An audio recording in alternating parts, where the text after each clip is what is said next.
Was anything found in that clothing bin? There were clothes in the clothing bin, but we don't know what that means at the moment. We've taken possession of them, and they'll be subject to investigation later if we can. There were clothes with blood on them, or just No, clothes? just clothes. They Just could clothes. have been... Well, they haven't all been inspected or anything yet. I mean, there may be hairs, fibres, blood, just some of that stuff you'll expect to find on clothes anyway. You know, so until it becomes significant, and that'll only be as a result of forensic testing. Do you have any idea of what the motive could be for this attack?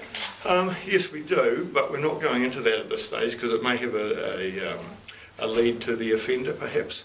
So that's what it is. I mean,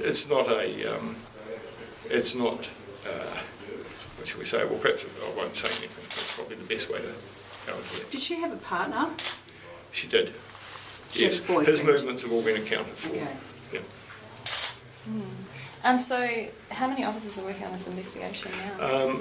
Now, I haven't actually added the numbers all up, but there's probably, I would be guessing that it would be in the vicinity of 20. Is that likely to increase or decrease? It's increasing tomorrow. We're getting extra staff tomorrow.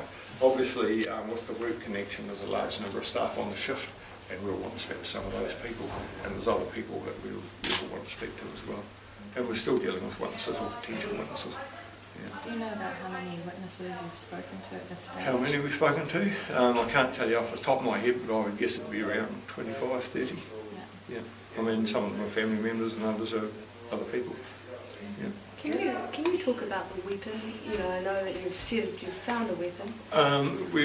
We found a weapon in the house, but it's by no means certain that that has been used on the victim. All right. It's not like a knife in a knife drawer. It's something that is close to her body, and it could be, but again, it will need forensic testing to be sure about it. I wanted to, because I've seen some reports say that a broken knife was found lying near her body. Yeah. I haven't heard you say that. No, well, I have never said it, so I don't know who said that. Okay. I understand there's quite a bit of stuff on the likes of Facebook and things like that, none of which has been officially declared, and we have not commented or I haven't seen it, but certainly I understand one of the papers published it not long before we ever released it, and that was because it was on Facebook. So the weapon was found in the house in her body? Yes, it was, yeah. Could there be any, appear there's been a sexual element to the attack? We could be. Okay, Yep. that's something you're looking at. Yep. We've got a pretty open mind over everything at the moment because even though we've been here now, this is the fourth day we've been doing inquiries, it's still relatively early in the investigation. And as I said, people that have come up that we need to check stories, you know, you might speak to 8, 9, 10 people, perhaps in respect to some of those, just to confirm it. Or you look at CCTV or something else. So it takes quite a lot just to deal with one person and their story. Was her body fully clothed? Yes, yes. And the other thing I was going to ask is, she was alive when her stepbrother found her. What was she trying to say to him? I can't answer that because I don't know. I suspect that it was a misinterpretation of what was going on at the time he was there. It may have seemed as though she was trying to talk, but she probably couldn't in reality. Where's her child, her daughter? Yes, her daughter. Yes, she was with other family members. Is she still with them? Yes, yeah. They have quite a large family, quite a large extended family, and they all seem to mind each other, mind the children.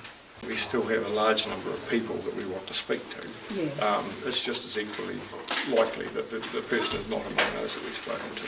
Right. I mean, one would hope that our investigation is sufficiently thorough that if we have actually spoken to the people, by the continual checking, we will actually identify them as an offender. From what you've seen of the house, sorry, I just started recording again, does it indicate there has been a violent scuffle, or was she killed in the doorway? There doesn't appear to have been a violent fight as such, because I mean there's furniture there that could have been knocked over, like a TV on a shelf, and that hasn't been knocked over at all.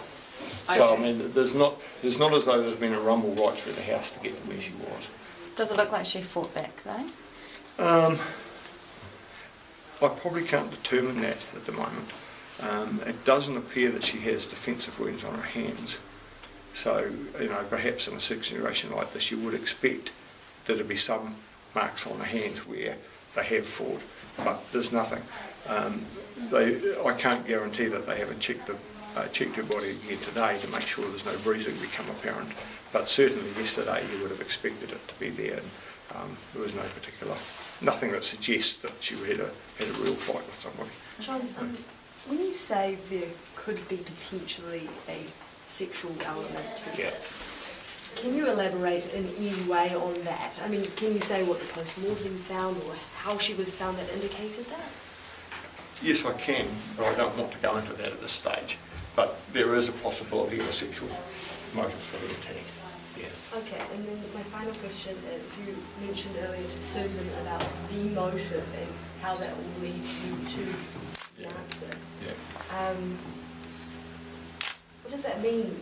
Well, generally for someone to get into a homicide or a killing situation, there has to be opportunity and there has to be a motive.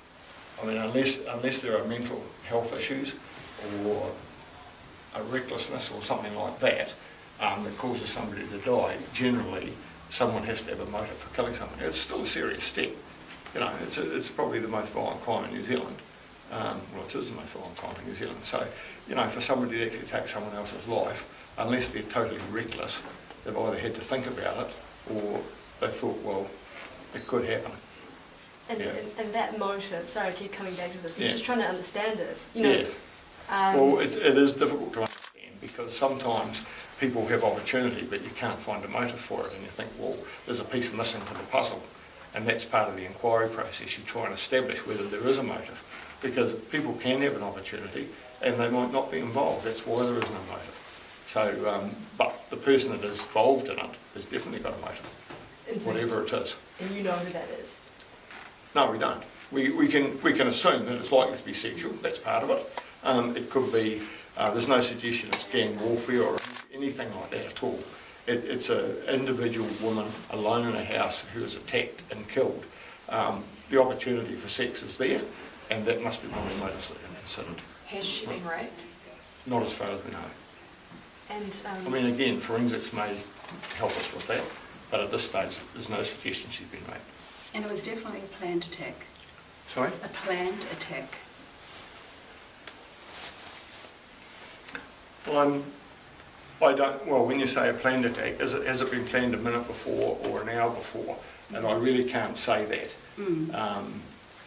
If somebody was in the house and she came home, why did they attack her?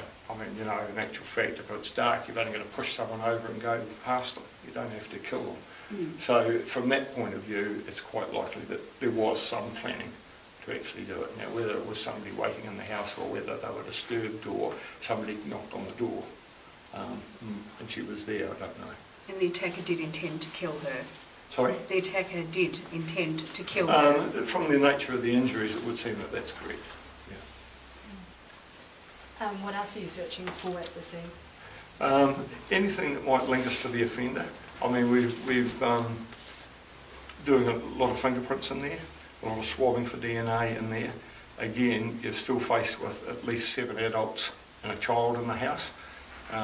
There's likely to be mixed DNA and certainly a lot of fingerprints. We know that one of the brothers had friends around drinking earlier in the evening. So, you know, you start saying, well, there's 7 adults, but hang on, he had 5 friends and he was there, and then there's, you know, 3 children came around to see the daughter, and suddenly you've got a whole plethora of things. So it's not just the simple saying, if we find that DNA, we've got the person. So, you know, it's an interpretive thing, and obviously we have to work hard to actually identify the actual perpetrator. You're still looking for the blunt instrument that potentially... Yeah, well, person. yeah, if we were to, you know, look over the fence and there's a hammer with hair and blood on it, yes, we'd be, you know, very pleased to know that that was the case. But even then, you don't know whether it's been used to kill a dog or someone else has been hit with it or anything. So, you know, there's lots of links. It's got more and more technical investigations as we've gone on. And that's right, because science has improved and things have become more technical. So it's worth doing what we can. One more question. In terms of the injuries, Yeah. can you tell us where they were on the head and how many there were? And, you know, how many blunt, how many sharp, where they were? I can't tell you about the blunt injuries because I don't know what the weapon was. If it was a foot or a boot or something, then that we could say probably that's what it was, but it doesn't appear to be something as identifiable as that. The other injuries looked as though cuts had been made. There were several on the head. Yeah. Several cuts on the head, Yeah, on the top yeah. of the head, or Mainly around the face, not to the throat. Yeah, there as well. Yep. and you think that's what killed her? I can't say that because if the matter will either go to court and the manner of death will be proved, or it will go to the coroner. So what actually killed her, I can't be sure about as yet. I know it is likely to have killed her, but I can't say what it was. Yeah. Yeah. All right.